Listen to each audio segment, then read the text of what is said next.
Super N, primeiras notícias. Privilégios, benefícios ou direito? A Prefeitura de Belo Horizonte quer reduzir os gastos e avalia cortar parte do rendimento de servidores. Para conhecermos a opinião do outro lado, ou seja, dos servidores, recebemos o presidente do Sindibel, o Sindicato dos Servidores Públicos Municipais de Belo Horizonte, Israel Arimar. Bom dia, Israel. Seja bem-vindo. Bom dia, Delma. Bom dia, Rodrigo. Bom dia. Israel, eu acho que é óbvio a gente perguntar como é que os servidores receberam essa informação da Prefeitura, mas a gente gostaria era que, se você pudesse explicar, a Prefeitura diz que pretende cortar privilégios dos servidores, e os servidores estão dizendo que isso foi benefícios adquiridos. Você poderia explicar que tipo de benefícios são esses que a Prefeitura está querendo cortar e qual vai ser o impacto disso na vida do servidor? Bom, são duas questões. Primeiro, a forma que a Prefeitura encaminhou esses projetos para a Câmara e, segundo, o conteúdo dos projetos.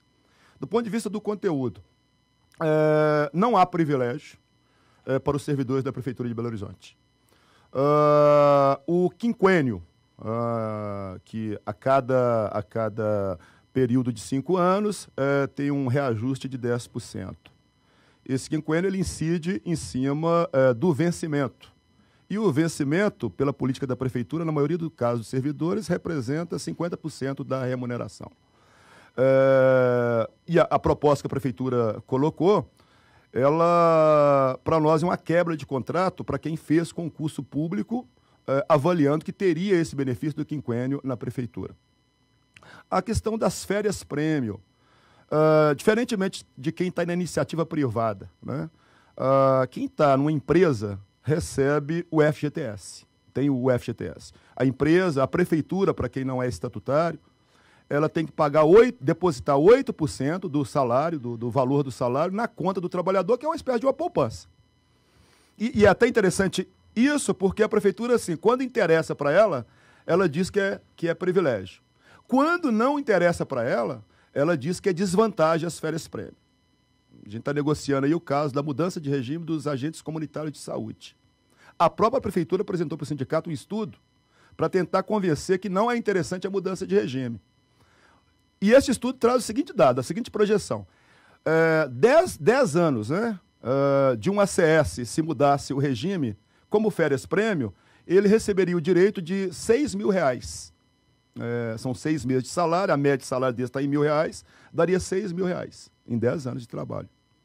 Mas no FGTS, calculando os 8% que tem que ser aplicado todo mês, daria mais de R$12.000.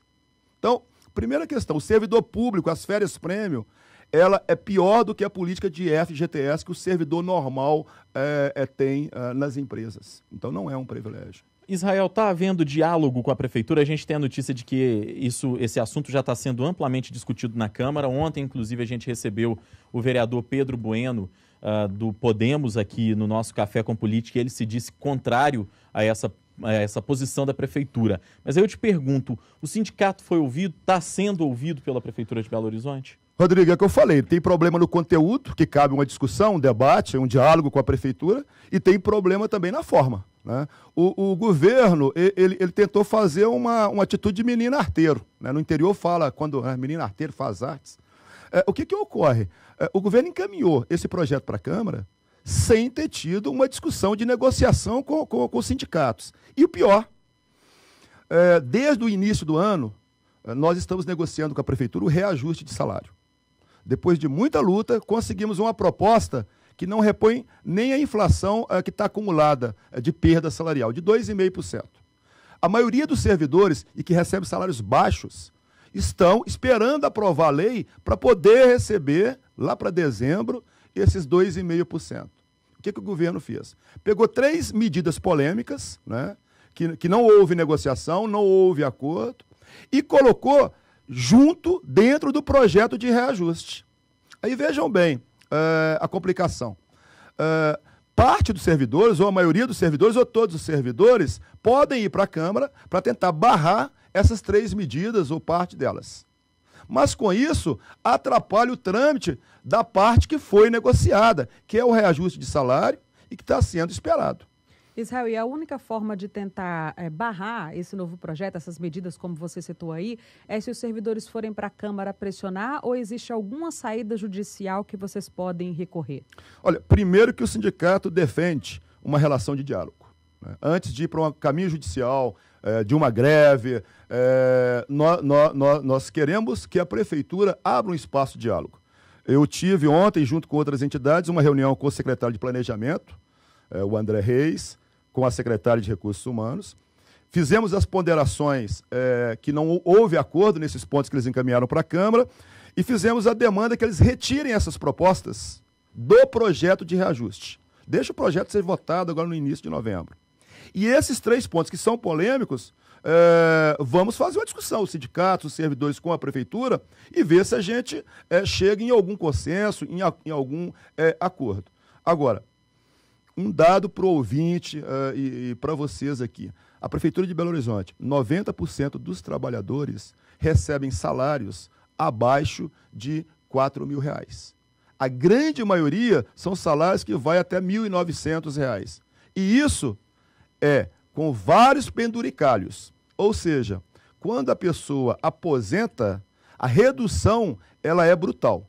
Eu lá no sindicato, todo dia eu recebo servidor aposentado chorando, com salários que chega lá com contra-cheque, recebendo R$ 700, 800, 900 reais. Menos que um salário mínimo. Menos que o salário mínimo, porque tem todos os descontos. Então, assim, não há privilégio na Prefeitura de Belo Horizonte.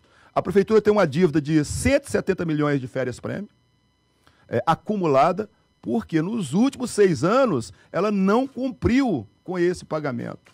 O gasto com a folha em Belo Horizonte, é bom o ouvinte ter essa ciência, o gasto com o pagamento da folha, ele não chega a 40% da arrecadação. Existe uma lei de responsabilidade nesse país que diz que as prefeituras, Estado e Governo Federal pode gastar até 53% do que arrecada. Em Belo Horizonte, não gasta nem 40%. Então, nós entendemos o seguinte, o serviço público ele é importante, principalmente para a população mais carente. E um dado aqui, só para concluir, a questão das férias-prêmio. A proposta deles não vai gerar economia. Eu vou dar um exemplo para vocês. Educação, ou a saúde, médico, por exemplo. Se a prefeitura ela der 3 meses de licença para um professor, ela vai ter que contratar um outro professor para ficar no lugar daquele. Ou vai reduzir o número de aulas para os alunos. Então, existem algumas economias que, na verdade, prejudica a população de Belo Horizonte. Só para a gente finalizar, Israel, o que é que o sindicato pretende fazer agora? Os servidores vai continuar, como você disse, vai aguardar um pouco mais para dialogar ou há alguma ameaça de paralisação da categoria? Olha, eu acho que a questão de paralisação ela não pode ser colocada como ameaça. Ela tem, se for necessário, ela tem que acontecer. Nós vamos dar um prazo até o início agora de novembro. Se a prefeitura concordar em tirar essas medidas do projeto de reajuste, nós vamos para a mesa de negociação tentar construir um diálogo. Do contrário, nós vamos chamar os servidores e colocar o dilema. Ou os servidores vão para campo para barrar o projeto como um todo, mas aí vai atrasar a questão do reajuste, ou vamos tomar outros caminhos e vamos ver o que vai ser feito. Ok. Conversamos aqui com o presidente do Sindibel, Sindicato dos Servidores Públicos Municipais de Belo Horizonte, Israel Arimar. Muito obrigado por ter aceitado o nosso convite aqui, Israel. A gente sempre tenta ouvir os dois lados, né, Rodrigo? É verdade. A gente já ouviu aqui a prefeitura, agora ouvimos o sindicato e a gente espera que essa situação resolva da melhor forma possível. Delma, Rodrigo, em nome dos servidores, eu que agradeço o espaço que vocês nos deram. Obrigado.